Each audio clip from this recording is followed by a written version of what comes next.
Good evening, everyone, and welcome to Build Your Best Life. We are here with another relevant and powerful conversation designed to help you to build your best life. You know, it's Second Thursday. I'm your coach, Deborah D. Smith, along with Carol Crockett. Hey, sis. We're here to dive into a conversation that will open your eyes about what's going on with our kids and apps. Yes, we're going to be talking about APPS, apps, apps, pros, and pests. You know, we walk around like we can't do anything without our phones and those apps. But the question is, are those apps helping us or slowly harming us? Wow. Today's question. Are they tools that support our growth or distractions that steal our time, our focus, and sometimes our peace? Some apps push us forward, helping us to organize, learn, grow, and stay connected. But others, well, they can become pests, draining energy, feeding comparison, and creating habits that keep us stuck. Tonight, we'll break down pros, the apps that elevate your life, the pests, the apps that work against you, and how to take control of your digital world instead of letting it control you. What do you think about that, sis? Wow. You're absolutely right. We never know how much we depend on these apps until you really just dived into this. When you brought this conversation up, I was like, wow, apps? I didn't think I had that many. I didn't think I had that much going on with apps, but like you said, great relevant conversation. I'm being enlightened about some of the things too, and some of them can be a pest to us, but a lot of them I see are somewhat beneficial to us. So some of the pros, when you look at the apps, some of them are you're able to just build productivity, apps that build productivity. For example, every time we need to schedule something, we go to our calendar apps, right? And so we need those, or sometimes, well, I'm still a paper and pencil calendar person, but the planners, all digitally on our phones. And so we're able to just use those. And so those, I can see how they help with productivity. For even having an alarm clock, having your clock on there, that helps us, kind of plan our day as well. And then you think about skill building apps. Now, I know for a fact that years ago, If we had to study something, we had to have tons of books that we walk around with. All kinds of books you had to have, reference books and those kind of things. Or you go to the library and you got tons of library books out. But now we've got Kindle and all those reading apps on our phone and on our computers. And there's one that I'm really surprised about. One of my friends, when she go get her nails done, she puts this app on that translate the language so she'll know what they're saying when she's getting her nails done. And I'm like, what? So yeah, even with languages, when there's languages outside of English, and you need to know what it is or what they're saying, you can use those apps. And then coding, being able to send codes, and so many times people use those coding apps for medical reasons, and having those available to us. But the finance app, there's one that I ran across that you could even begin to learn how to invest for $5. I can't remember what it was, but your finance app, you can keep up with your bank. You can pick up your bank statement from wherever you are. We all love Zelle and all those kind of things, Cash App, and all of those kinds of apps that help us be able to, build a skill building kind of thing. Your calculator is on your phone. You don't even have to think about it anymore. You just put those numbers in and add them up. So those are, apps that will help us with skill building. But even also mental health and wellness app. If you want to know how many steps you've taken, or how many miles you walked, or if you're a bike rider, I mean, all of those are there for you to be able to look at and be able to keep up with your physical fitness, but your mental health as well. There's one somebody suggested to me. Sometimes, we get to a place where we don't know, we get anxious. And so she was like, I need you to put this, my doctor said this, I need you to put this breathing app on your phone. So it helps you count the number of breaths you're taking. Never thought about the depth of our breath, how important it is that we breathe from our stomach and not just shallow breathing.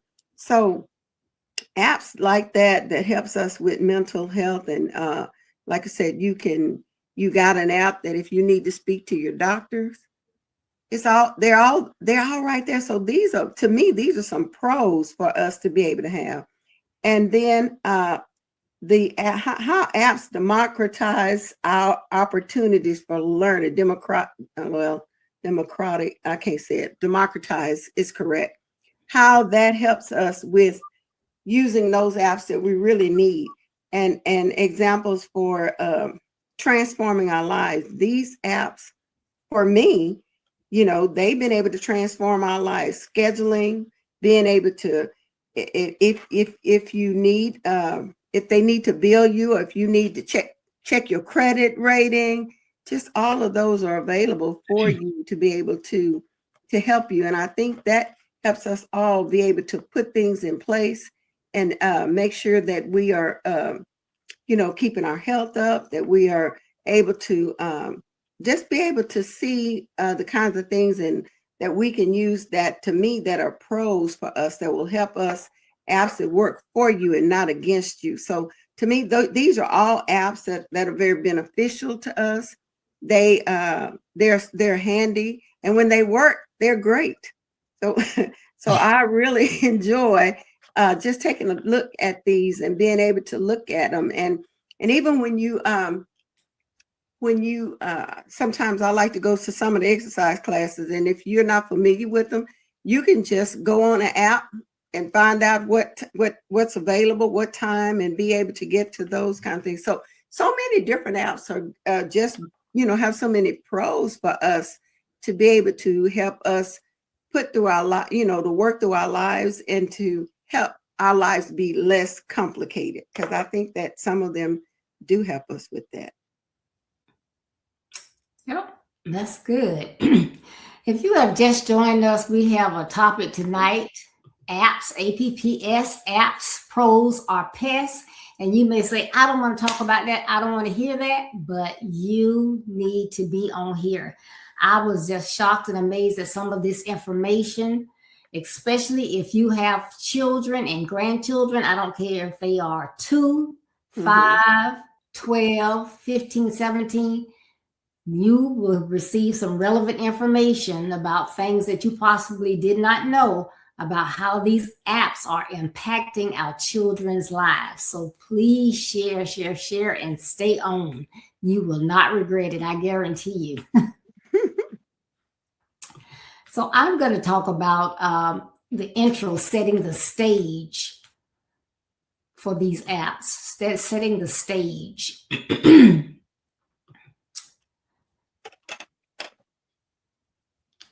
So one of those things, you say, well, why have this conversation in 2025? Why does it matter? Because apps have shifted from convenience tools to lifetime directives. The impact on young adults, families, and community is strong.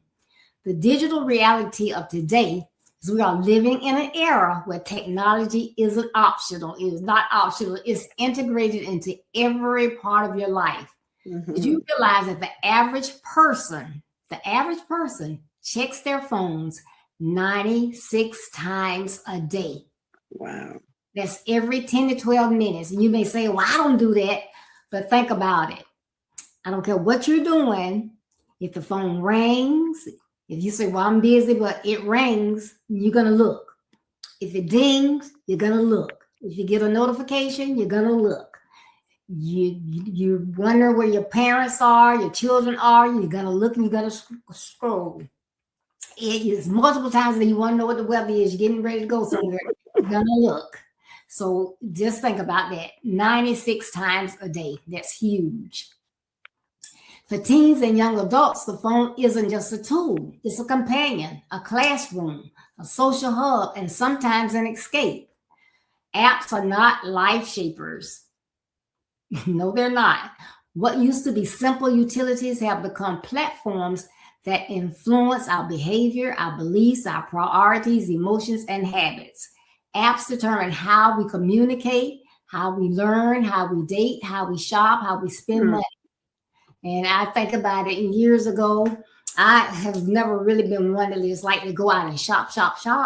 But after COVID, I don't leave home. So I got all kinds of apps. I'm on Amazon. And then I ask people, my children and my grandchildren, what they want. And they give me all these places. I'm like, okay, what is Fashion Nova? What is Lulu? What is the kids? So I'm on all types of apps. And they want all this information. And everybody wants to know, can I follow you? No.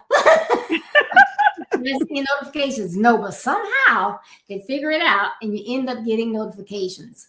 But it is everywhere. And just like Kara mentioned about the language, my husband is a handyman and he does maintenance for someone on their properties. And there are Spanish, but Mexicans, they speak Spanish. And a problem with a toilet. He would fix the toilet, but then they would continue to, the people downstairs would then come and say, well, water's coming from upstairs. But what they were doing was they were pouring water in the toilet to flush it instead of just flushing it for some reason. So he was like, I got to use my app, because he was using the app for simple things and say things to them. So I said, well, let me do this and see if this works. So I went to Chat GPT. And what he wanted to say, the toilet is fixed. Use the handle to flush. Please do not pour water in the bucket. It is streaming downstairs and flooding downstairs. And it translated into Spanish. I printed it out. He handed it to him. He comprehend. He's like, oh, okay. So they got it. So that was just amazing. So, hey, you got to use them. Yeah. Yes. And so, this conversation does matter. It matters. And it's the question is no longer, do you use apps? Yes, we use them. We may not call them apps. We may just say those things on the phone. We use them, but all those things are apps. We're ordering our medication on apps. The pharmacies are sending us things saying, "Do you want to refill this prescription?" You say you want to fill the prescription. They're telling you no. The doctor's offices are sending you things. That's why you have to pre-check before you go to the doctor now. You don't wait till you get to the doctor's office. All these things are apps that we are using. You shop, you're on an app. You say, "Well, I use a navigation system." Guess what? That's an app. Even on your TV. I mean, we had the cable boxes and we changed to streaming, and everything is an app. We got to go on this app, go on that app. I said, "Well, I just thought it was TV." All these things are different apps. Apps are everywhere. The goal is to take back our control of the technology, not to allow the apps to take over us. We should be in control. We should say what apps we want to use, how we want to use them. For our children, we need to limit what they can use, when they can use it, because you imagine you hear your grandkids saying certain things, and it was like, "Well, where did they get that from?" Because my son said his daughter told him, he said, "Well, I'm getting ready to go. I'll be back." And she said, "Oh, are you gonna go get some milk and never come back?"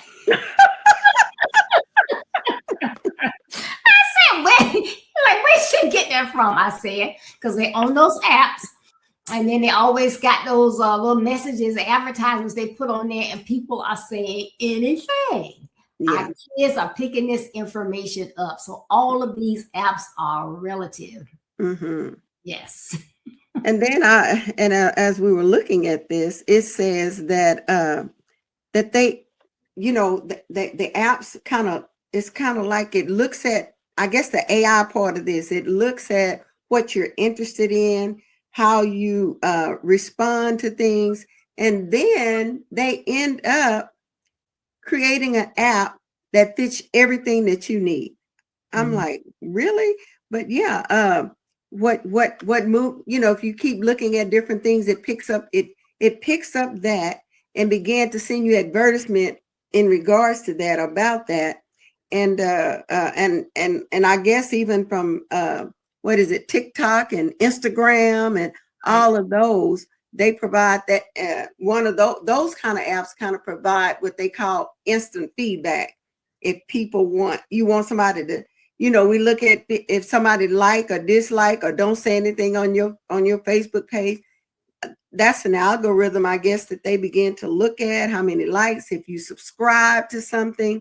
All of those are just ways that you can provide feedback there, but they begin to look at that and tailor it according to your behavior, what you like, and they try to create something that's going to continue to spark your interest, so you can, I guess, add another app to your life.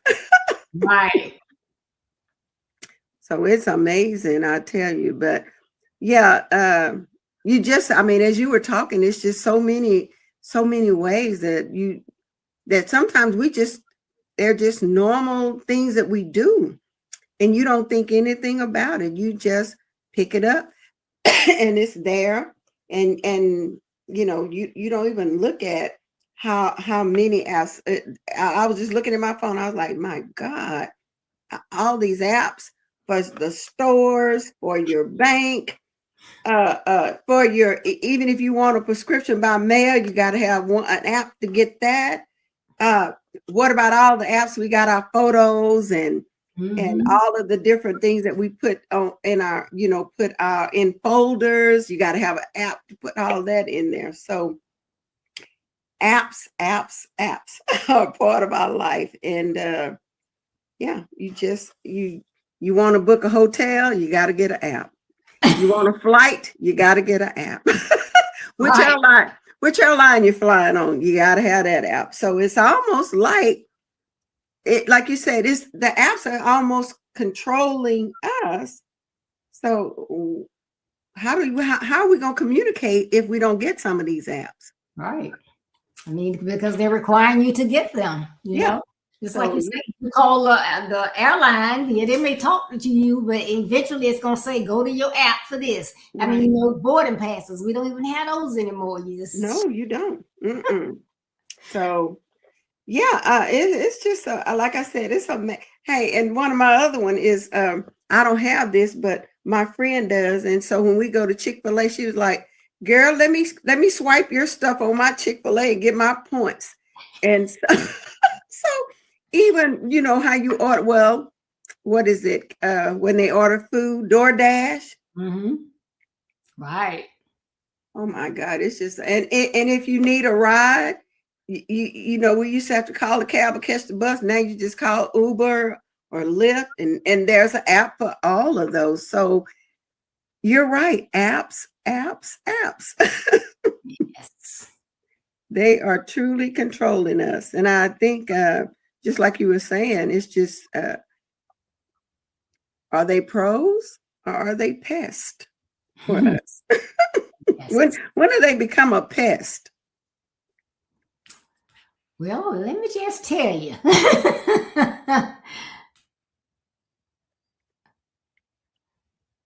All right. So when the pros, okay, when apps work for you, that's what you covered, right? Right. Mm-hmm. Yes, when apps work against you. Now, this was really interesting. So if you haven't shared this, you go share it now. Really, really. Because I was like, oh my goodness. Social media comparison traps is one. Mm-hmm.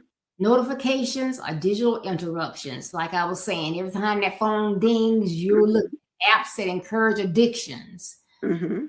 Scrolling, you can't get on TV now or watch a game unless somebody's talking about betting. People don't realize you get into betting, gambling addictions with those apps. Oh It's yeah. not like it's okay if you're gonna play it that one time and say, ah ha ha, and forget about it. But when you get in there and start playing that's addiction. It messes with your sleep and all of these things. So I'm gonna go into these a little bit more because I found out that they were just life changing. I was like, oh my goodness. Okay, Mm-hmm. first of all, there's a hidden cost of free apps. They tell you it's a free app. Oh yeah. Nothing is really free.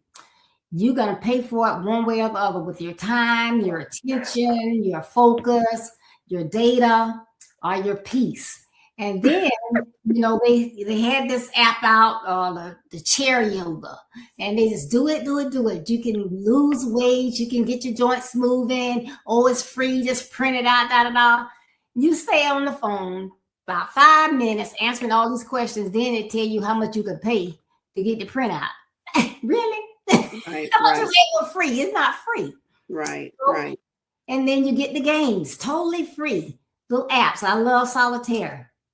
I got the old version, so that one doesn't have ads on it. But most of the games that you get today, ad come up. Since it's free, you got to look at the ad, but then the ad is telling you to get another app.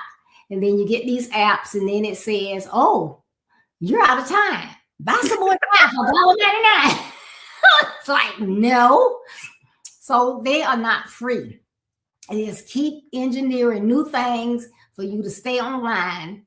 It's to their benefit. They distract, disguise it as entertainment. So you think you're entertaining, but you are scrolling through, your brain is getting foggy because if you ever watch, you just steady going. They got these bright colors, the notifications, the autoplay. You think you're looking at something, next thing you know, you're looking at something else, and you wonder what's gonna happen, and then they change it, and you can't find part two. So then it begins stress and your physical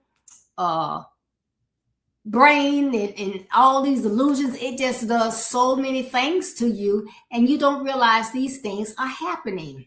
Mm-hmm. They can be very, very huge pests. So you have to be very careful and watch and make sure that you know what's going on.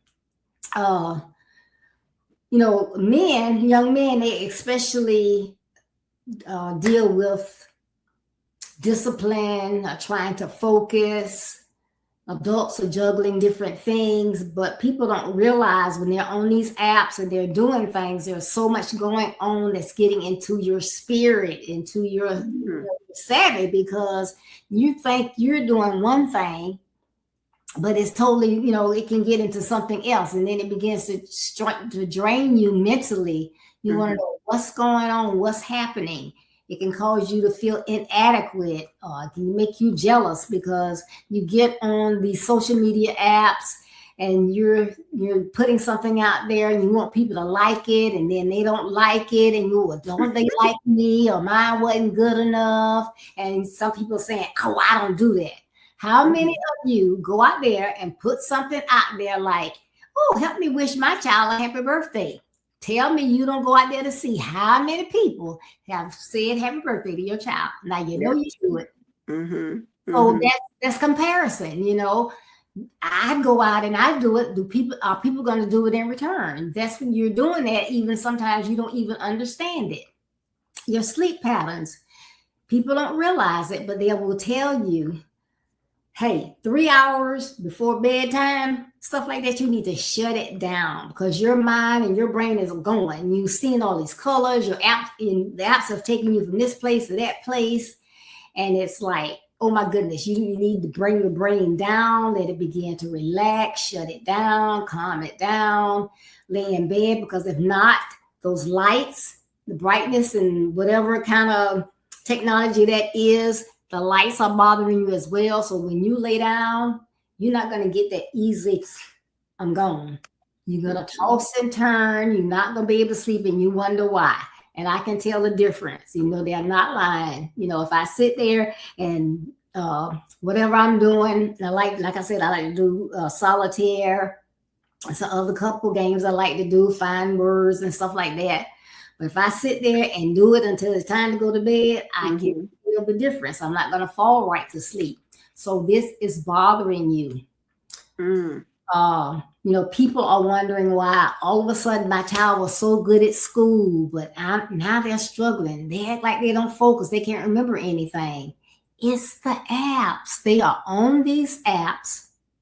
And sometimes parents get busy too, and they may say, okay, I just got home. I got to cook. I got to put a load of clothes in the laundry. I know I got to help them with their homework. I'm going to give them these tablets. You give them those tablets. So they're into the tablets. They get so into the tablets, and I've seen it with my two. I have them, my range from 27 to 2, even a 2-year-old. Scarlet. Yeah. They're busy. She got the tablet. Grayson, can you hear me? I hear you, Nana. He hear Nana, but does he understand what Nana's saying? We always talk about when you have that conversation with somebody, you need to listen. They aren't listening. They are focused on those games. They're losing. They're not hearing you. They're not thinking about you. They're not thinking about what they got to do. You try to get them to eat. They're not hungry. They just want to be on those games. The games are getting so bad. Yeah. Until, you say, well, you need to interact. The way they interact is like one of them, they can be sitting together. They're playing the same game. They playing each other. Or they can somebody across town. They playing that game with somebody else. They are focused on that, and it's making them lose the concentration that they need to get those life skills. Because I think what it is when they get to school, they're so focused on when I get home, I'm going to finish that game. Now they're not listening to the teacher. It's just like they're oblivious to what's going on around them. And it is getting serious. It is. Grades are slipping and everything else because they are in on these games. So when you spend energy online, you're going to suffer in your work, school, purpose, relationships, spiritual growth, personal growth. It's just like it is an addiction. Those apps are and can be an addiction because there are, like Carol told you, the pros now. There are pros. We got some wonderful apps. Yes. We have to use them the right way, the right length of time. You need to do everything in good portions. It's just like it's probably okay to drink some wine every now and then, but if you could sit and drink wine all day long, then that's not good. So you know what I'm saying? So if you're gonna use an app, that's fine, but don't sit there with that app all day for hours and hours on a time. That is bad. And parents, we don't help. They sit there and they play and they go there. Nana, it's dead. Nana, can I get That's when they want to hear you then, huh? Yeah, because they want my iPad. Can I get your iPad? What? It's bad. And they, even Grace and the 5-year-old, can I get your iPad now? He knows password. I don't know put password in it. They go to their parents. This is another time when they stop focusing on that. Go to their parents. Can you put your password in here? For what? They know how to go to their parents to get with those things that cost money. Then they can go to the parents and say, hey, put your password in here. I had my granddaughter, she came over here. Can you put my mom's password in here? I said, no, I don't know your mom's password. Do you know her mom's password? That is hilarious. No, I do not. I'm not going to call and ask her, and I don't think she will want to and know her password either. So those are how those apps are negative, and it's really, really, really being a pest for our kids. We want to blame it on the school. We want to blame it on this, and we want to blame it on that. We need to look at these apps and what kind of apps they have on there, because you even think that it's the safe ones, It's Coco Melon. Well, Coco Melon got some apps that's not PG or nothing like that. It's really, really sad. So we have to be very diligent, because like I say, when I looked at all of this stuff, I was like, this is a good topic, because I believe I didn't know there are a lot of parents, educators, and others that don't know all of these pests that our apps are providing. And when just as you were talking about that, Deborah, it almost, the app for a parent sometimes is to babysit or to calm the babies down or give the parent an opportunity to have more peace or whatever. But in the meantime, like you said, the kids are just constantly, they're looking, they're interacting. And one thing I think happens is sometimes they don't know how to really they don't know how to socialize with other people, because they've been so focused on the app. And the other pests I thought about too, before we got so many apps and we had the handheld games and all that kind of stuff, but the kinds of things that they're playing, like it used to be cartoons was really cartoons a long time ago, but now it's just mixed with so many other things that create, that influence their behavior, because that's what I'm going to talk about next, is how apps influence their behavior. And like I was saying in the beginning, the psychology behind the app, they design these apps to make you want more of, or to make you want to go to the next one, so it's almost like it's an addiction. You won't ever get tired. And so they create them to see, like you say, you like doing crossword puzzle but they see that interest. So they create something. And then when that, like you said, if you're on the app and something else pops up to tell you, well, here's something a little bit better, or here's something that you can do it a different way, and so I like, like you say, solitaire. I do too. But then you'll get a solitaire, say, oh, have you tried one with the words where you circle the word, or you make the word, then you start the word and you get a small word, and then you go to the next one.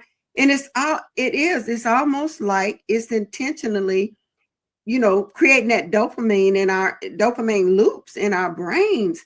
And it's building that platform. But like I said, the app builders see what you're interested in, and they make something that's going to intrigue you to the next level. And like I said, you get my interest on one thing, like you said, you think it's free, before you know it, you're in an app that you got to pay for. And listen, then they don't create the app to help you cancel that. but they got that app there to help you get involved in that. But yeah, so many of them influence their behavior. And then when we think about teen and young adults, vulnerability. And like I said, the one thing I thought about the most is sometimes how if they are so involved in it, they don't, parents don't make them interact. And it always frightens me when they go off into those rooms. And like you said, you don't know who they're playing with, You Right. think they playing one game and now it's gotten even, they used to be playing two people side by side, but now it could be 1 million people that they're playing with and they don't know. And then the other thing, how you can even get into apps where our young adults are so vulnerable and they think they're talking to somebody 15 and they could be talking to somebody 51. Right.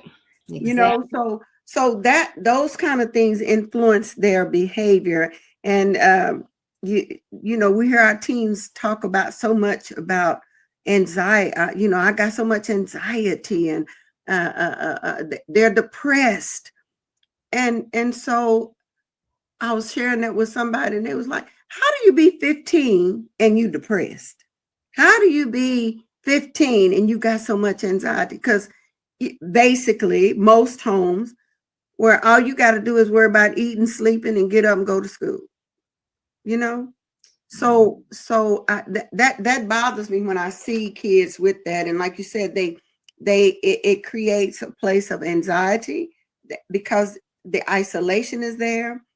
You don't know really what else is being fed into them when you think they're on one site and they're on something else, and then it leads.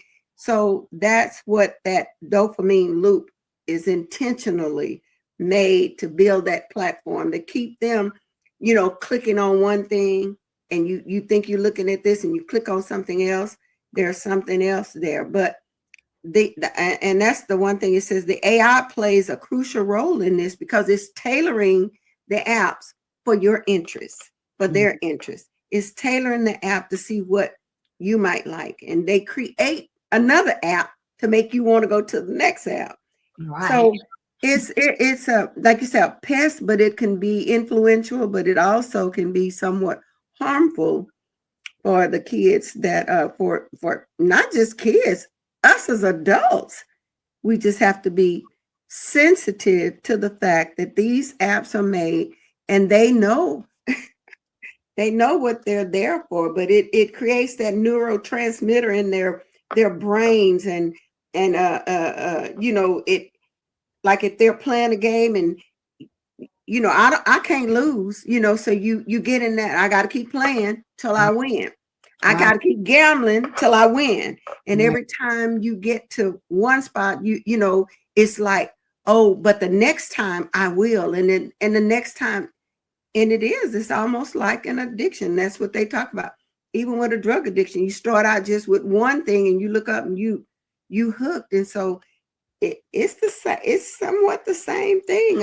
It's just like you said, until you look at this, you just don't realize some of the things that they get us caught up in with just looking at apps in our daily lives and everything we do with an app. So it is addictive, and we have to be careful as parents. We don't help create that addiction because, like you were saying, you give them the tablet, you need a break, but you're creating, but it has to be, you have to monitor that and how much you're using it. I saw a little girl yesterday at church. She was just happy, girl.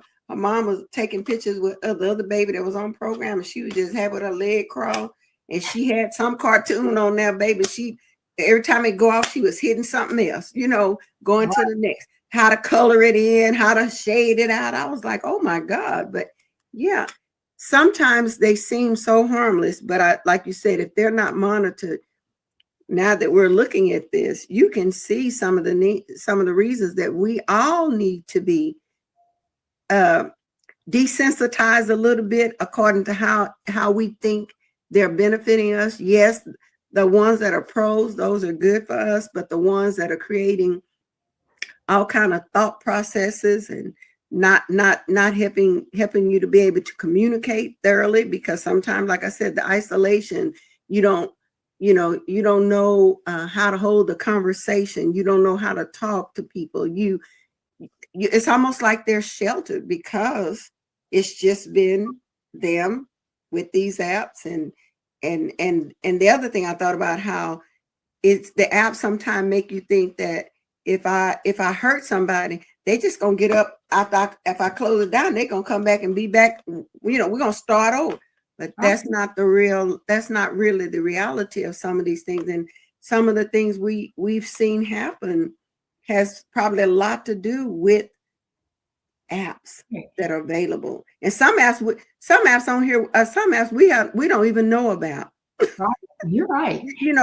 We don't even have a clue of what they are. We know some of the ones we think we know, but some of these apps we don't know. And then they keep creating more and more and more. So yeah. But anyway. Yeah, we don't know, and we don't know, how to get to them. Graceland, he was into Paw Patrol, and he just watched anything Paw Patrol. But I looked one day, and he just watching Paw Patrol, and all of a sudden, it's in another language. I'm like, hold on, wait a minute. I don't know what they're saying. Yeah. How do you take someone that's watching in English, and next thing you know, they're in another language? I mean, to me, that's just dangerous, because I don't know what they're saying. And then smaller kids, they can pick up and, begin to understand things, because they learn those things verbatim, so they hear it in another language, then they may start understanding that language. But some of this stuff is just scary. It's very frightening. It really is. Yeah. And it goes from something that seems harmless, and then the next thing you know, it's something that's terrifying. Like, I'm like, Grayson, what are you watching? The snake this big around? How did you get on that? What are you doing? But so it goes from one app to the other, and like I say, with the commercials and everything, you don't know what's gonna pop up. I mean, it's just like, I think I was on TikTok watching something, and I was watching, and an ad came on. So I have been wanting a little teeny puppy for probably like 8 years now. You gonna get the play one? I want a real one, but my husband's like, no. Dogs don't belong in the house. So on this commercial, they show this little dog, and he is just like a human. They showed the man making him, and his little tongue, his tail, and he was walking around. I was like, oh my goodness. Oh, I gotta have one of them. He could just walk around. Girl, this is what I got right here. You got him. He don't do jack. That's all he does.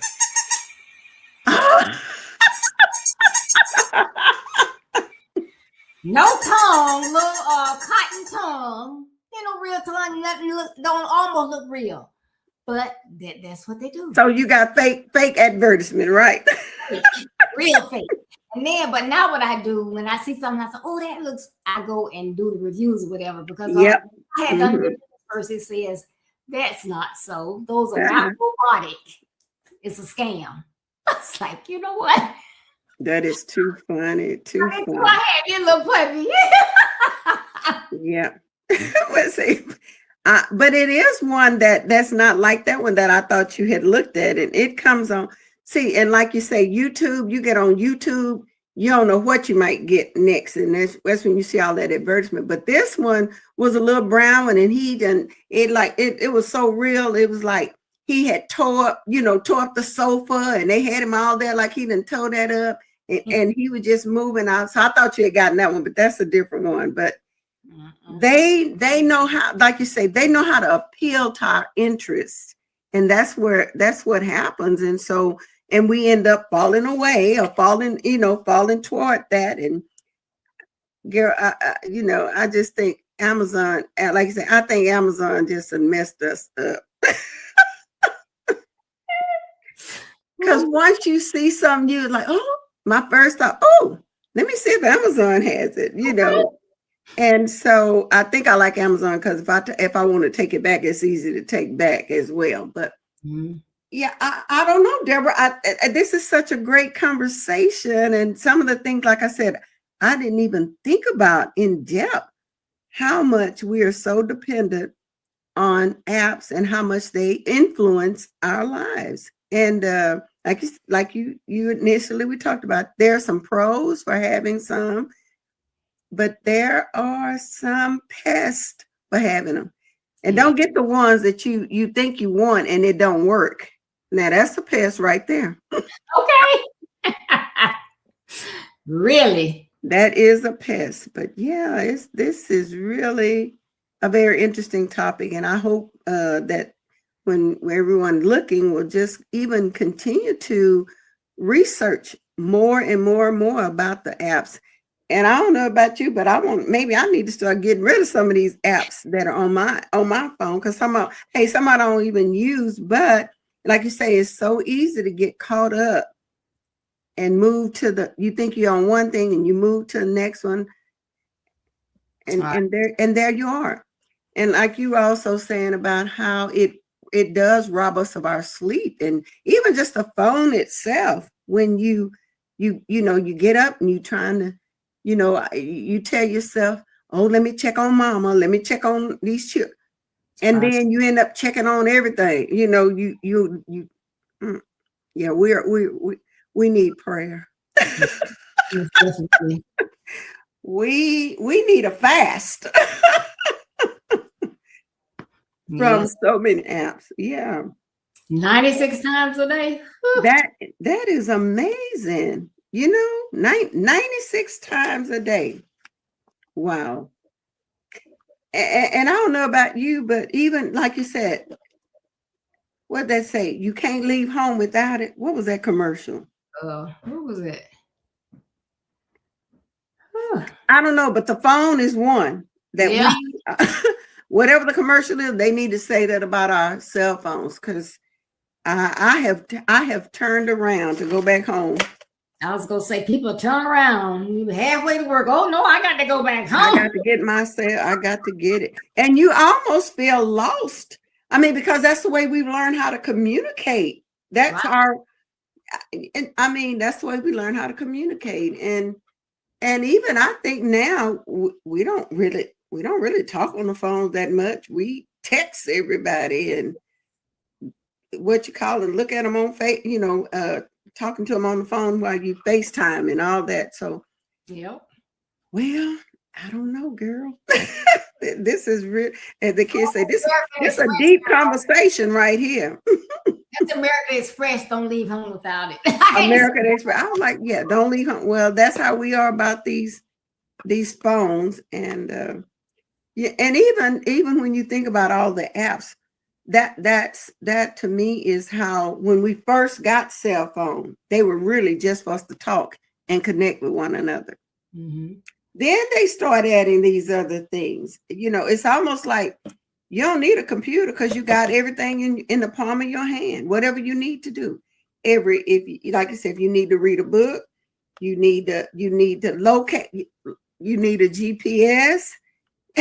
It's just so many things, like you said, that we depend on them. And then if you don't have it, like your doctor visit, your My Charts and all those kinds of stuff, you got to download the app. You want to make them up, download the app. You want to talk to your doctor, download the app. And then if she don't want you to come in, you can do a telehealth, and then they're going to charge you just like you've been on, just like you're there for real in person. I was like, really? How can you tell what's wrong with me by looking at my face? But this is the time we're in. And yeah, I hope we'll all get off when we end this. I hope we'll all begin to look and see the severity and the depth of how the apps are controlling us, and yeah, because I mean, when we start, like you say, when we first got cell phones, it was like, oh my goodness, this is God sent. What did I do before? Because now you break down or whatever, you got a way to contact people. But it's like, okay, maybe if it was just a phone, but now they're smartphones. And my youngest son, Christopher, and I, he just would fall out because we would always try to get my husband to get a smartphone. He wouldn't do it. I don't need one. Nah, nah, nah, nah. Boy, he had one now. He wants to do everything on the phone. I mean, every time you see him, he got the phone. He, like I told you, when he's working with anybody that doesn't speak English, Uh-huh. he does. He uses his phone to translate. He want to know how to fix something. He on the phone. He and that like I'm always he pushed the little button. Yeah, Siri, so and so and so. I'm working a crossword puzzle. I said, yeah, what is a fish that blah blah blah blah blah? Oh, he get his phone. Yeah, what's a fish? Y'all done got him stepped up into that smartphone, huh? Yep, but those apps say that, hey, you can do it. Mm-hmm. So and even I just thought about this, and I know we need to go, but even think about this. Now you can track people, which is sometimes good to have those trackers, because my husband's daughter has put those on both our phones. So since we're old, they want to make sure they can keep up with us and stuff. But it makes sense. And but though that would be one I would think that would be a pro to have, especially with this world the way it is now. You need, to know, people need to know where you are. And one thing I know, it used to be nothing for me because I get up early, but I go to sleep early too. But it would be nothing for me to decide I'm going to go and do my grocery shopping when the stores are staying open late. I think all of them closing at. Carol, I get up at 12 o'clock a.m. and go to the grocery store. Now, somebody need to been tracking me, right? Maybe. Tracking me and thought nothing about it. Of course, I don't do it now because it's just very different. But yeah, and those trackers, they've proven that's a pro, I would think, to keep up with your kids and know where they are, and to like I said, that would be a pro for a parent to get a little bit of peace of mind for knowing where your teenagers are. Yeah. So and even your small kids, now that they had kids riding the bus or whatever. Yeah. They got trackers now you can put in their school bags and their shoes or whatever. Yeah. You can, there's some advantage of having some of these, but like you say, when you start looking at the ones that's keeping us up at night and got us, that like you say, when you think about the psychology of the app, that's what they do. They notice what it's almost frightening that they know us almost better than we know ourselves when they're creating these apps. They know what your interest is. So yeah, we just have to be careful and rethink, all of it. It seems like something good and so convenient. But like you said, if it's robbing you of your time, your peace, your joy, all of that, keeping you in a mode that our kids are full of anxiety, they full of the love-hate situations on those apps. You get on one app and somebody hate this group and then hate, Right. all of those are things that are, that influence their behavior. And just anyway, just when you think about that, that guy, Charlie Kirk, lost his life, because you disagree with somebody, right. But you never would know you disagree with him if you weren't following them on something, social media or something. But yes, it's something for us to really consider and continue to talk about how they are the pros, the pests, and the cons, and the danger of them, the danger of them. So yes, ma'am. Mm-hmm. Yeah, used to be stranger danger, people, but now you have to watch out for people and objects. That's correct. Mm-hmm. Yeah. Great conversation. Yeah. Just got me thinking. I don't know about you, but it's got me thinking, Lord Jesus. I told you when I was like researching, I was like, oh my goodness, if people don't get on, if people don't share this, because this is something everybody needs to think about and look into and make some adjustments, really. Make some adjustments. That's a good word. Make some adjustments. Yeah. Mm-hmm.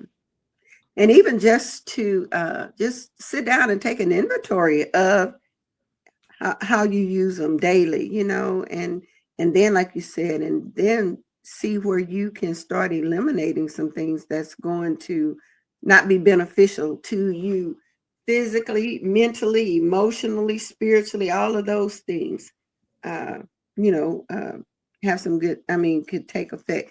Just like we didn't mention about even the apps of that would be a pro, that would be something that's a pro for us is, you know, you can do your daily Bible study, or you can do a daily scripture, all of those kinds of things. But then sometimes you still have to watch that app because something else could pop up that has nothing to do with it, or something that is totally against, what you really believe in. It's amazing. Something start out being so good can end up being in a place where you didn't want to go. Right. Yeah.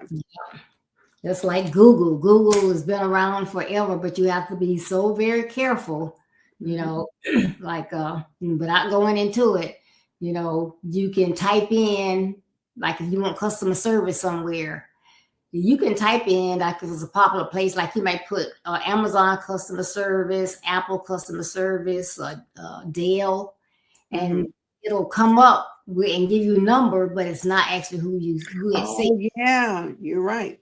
Then you call them and you'll be in a whole big mess. So you have to be very careful.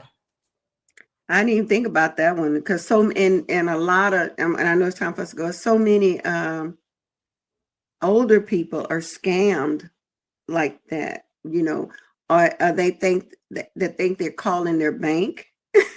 Right. Or like you say, somebody reputable. And like you say, you put in Google, but somebody told me don't always go to the first or second number that shows up. So I try to remember that. And wait a minute. And then the last one, the Social Security. If you have to call and check on that, or even when we're waiting on our income tax money, those of us that get it back, but same thing. It's just amazing that people are able to create those kinds of things that's going to be harmful to people, and not. We've just gotten away from where we really seem like, it's a place where we don't care about one another. It's just really sad to think that people get scammed out of their money. One lady, I think I saw it, where her life savings just gone because she thought she was talking to the right person. What can they do? But anyway, I wish we could fix it all at once, Deborah, but we can't. But all we can do is inform each other and one another and others. Yeah. But great topic. I just never thought about how the depth of these apps could be in our lives. Yes, so everyone, please make sure that you, if you did not see this in its entirety, that you go back and review it and share, because this was some very enlightening information that we need to all take heed to. Not some people, this was for everybody.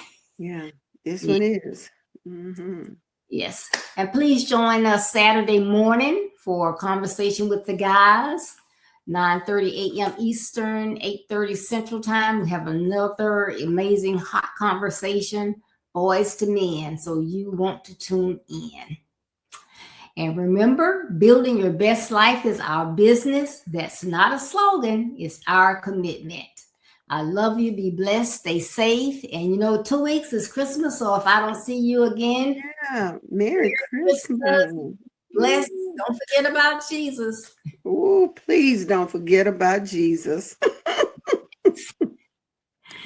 Yeah, please don't. All right, sis. Well, you have a Merry Christmas too. Merry Christmas, everyone. Bye-bye.